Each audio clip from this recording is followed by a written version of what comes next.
this brother teacher, do you think that I know how to fight? Do I actually know how to fight? I'm speaking physically, physical fighting, punching, kicking, and so forth. Do I know how to fight? That's sort of a broad statement.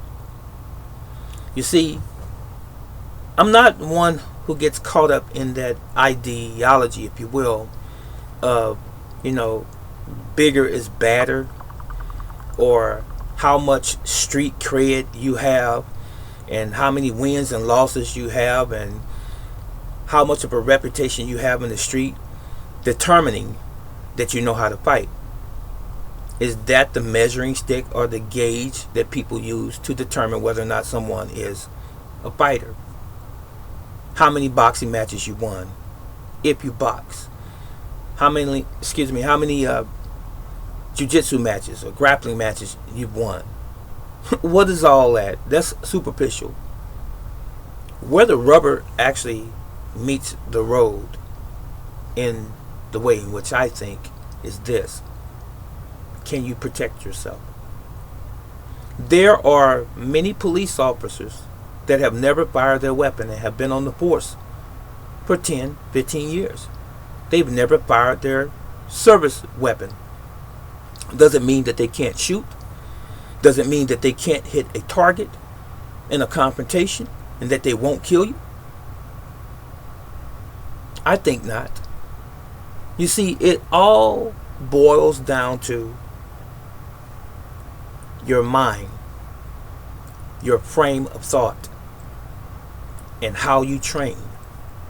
If you are training specifically for a thing, listen to me carefully, all of you haters and trolls and whomever that might be out there. If you're training specifically for one purpose, with the proper mindset, I don't care if it's your very first time in a confrontation, you are going to fare very, very well because of your training.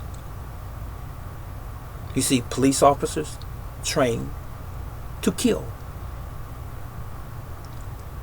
Military personnel are trained to kill, especially if you're in the Army or the Marines. And I'm a prior Army veteran. You're trained to kill. It doesn't mean that you killed anyone. What's the purpose of the training if it's not going to be effective? Okay? Now, why would you train someone to go somewhere to fight, if you want to use that expression, and they are ineffective? Hello, think about it. So, it's not a matter of how many wins you have in the street or in the ring that determines whether or not you are a good fighter or that you can indeed fight. It has everything to do with your purpose. You see, with all of the many years of training in the martial arts and even in the military that I have, even if I never had a fight, and I have had fights, just for, your information, the person that posed this question. But even if I never had a fight, or you have never had a fight, and you have all of that training with the proper mindset, when it comes down to it, when there's someone standing on the other side of you trying to harm you or your family, it's not even a question about whether you can fight or not. The question is, can they defend against you?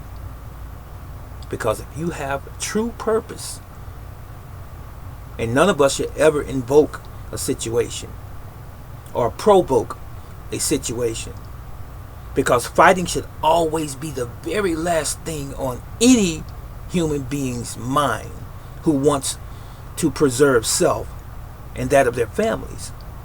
It's the last resort. And I learned this in martial arts as a child. So why would I want to even espouse wanting to fight anyone or bragging about how well I fight? You see, that's a fool's game right there. It's the quiet people that you need to watch out for.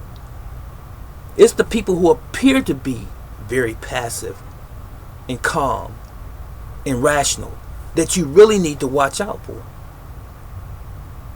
So, when you ask me the question, brother teacher, can you fight?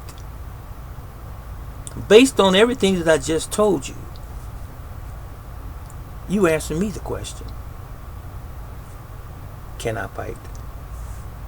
No, I won't support that question. Can I fight? But I can sure as heck defend. This is Brother Teacher.